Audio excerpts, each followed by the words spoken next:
Assalamualaikum warahmatullahi wabarakatuh. Sahabat Al-Quran di mana saja berada, ada pertanyaan lain yang tidak kalah menarik terkait dengan Al-Quran ini. Pertanyaannya adalah, kenapa Al-Quran itu disebut dengan Al-Quran? Nah, ini pertanyaan yang bagus ya. Kita setiap hari baca Al-Quran, insya-Allah. Setiap hari kita berinteraksi dengan Al-Quran, insya-Allah. Tapi pernahkah kita bertanya atau mendengar kenapa Al-Quran itu disebut dengan Al-Quran? Sahabat Al-Quran yang berbahagia, mungkin menarik juga untuk menjelaskan bahwa yang memberikan nama Al-Quran itu adalah Allah sendiri, bukan Nabi Muhammad, apalagi para sahabat. Jadi yang memberikan nama Al-Quran itu Al-Quran adalah Al-Quran sendiri. Misalnya banyak sekali ayat yang terkait dengan ini. Misalnya firman Allah Subhanahu wa taala, "Inna hadzal Qur'ana yahdi lillati hiya aqwam." Al-ayat, sesungguhnya Al-Quran ini memberikan petunjuk kepada jalan yang lebih kokoh, yang lebih kuat. Di sini Allah Subhanahu wa taala langsung menyebut Al-Quran itu dengan Al-Quran. Jadi yang pertama kali memberikan nama Al-Quran adalah Allah Subhanahu wa taala, atau Al-Quran dinamai Al-Quran itu berdasarkan keterangan Al-Quran itu sendiri.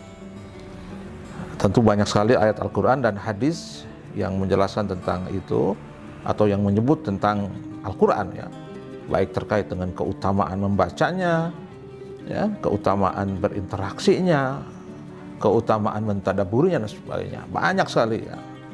Nah, sekarang lanjut ke pertanyaan yang tadi ya. Kembali kepada pertanyaan yang tadi. Kenapa Al-Quran itu disebut dengan Al-Quran? Dalam pengetahuan bahasa Arab ya, Al-Quran itu berdasar atau merupakan bentuk masdar ya, atau bentuk kata jadian dari kata kerja qara'a ya. Qara'a yaqra'u Qur'anan. Jadi kata dasar dari Al-Quran itu adalah qara'a. Nah, ini menarik ya para sahabat sekalian, bahwa dari nama Al-Quran ini muncul satu kata kunci yang sangat penting, yaitu membaca. Dan membaca ini merupakan prinsip yang sangat penting saya kira dalam beragama ya. Sehingga kita bisa menafsirkan bahwa membaca di sini artinya membaca Al-Quran, tentu ya.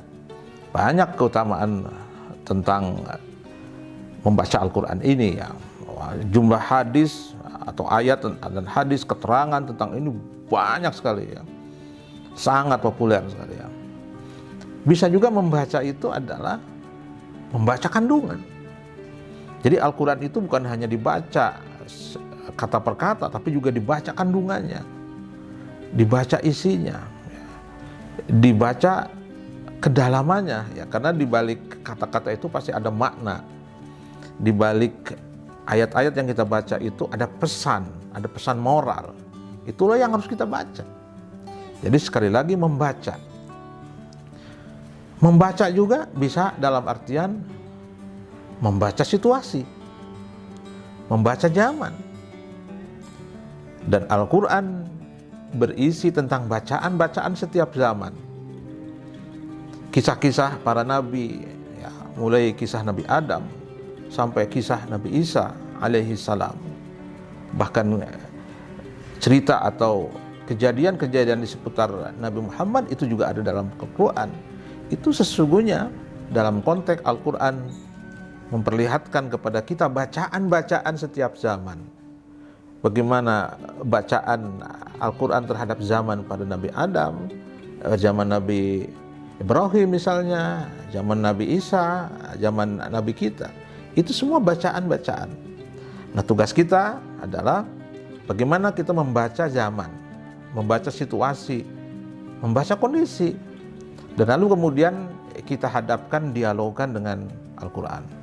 Nah, sesungguhnya para ulama juga sudah menjelaskan bahwa Al-Quran itu salihun likulli zamanin. Maka sesungguhnya Al-Quran itu selalu kontekstual dengan segala tempat dan segala zaman. Bagaimana cara Al-Quran itu supaya senantiasa cocok dengan setiap zaman? Maka tugas kita untuk selalu membaca zaman, membaca keadaan, membaca kondisi, lalu kemudian membaca kandungan Al-Quran, isinya, lalu kemudian kita dialogkan, kita gabungkan, ya, kita sondingkan, sehingga kita akan menghasilkan sebuah penafsiran terhadap Al-Quran yang bisa menjawab tantangan zaman, tantangan yang sedang ada di hadapan kita semua. Mudah-mudahan ada manfaatnya.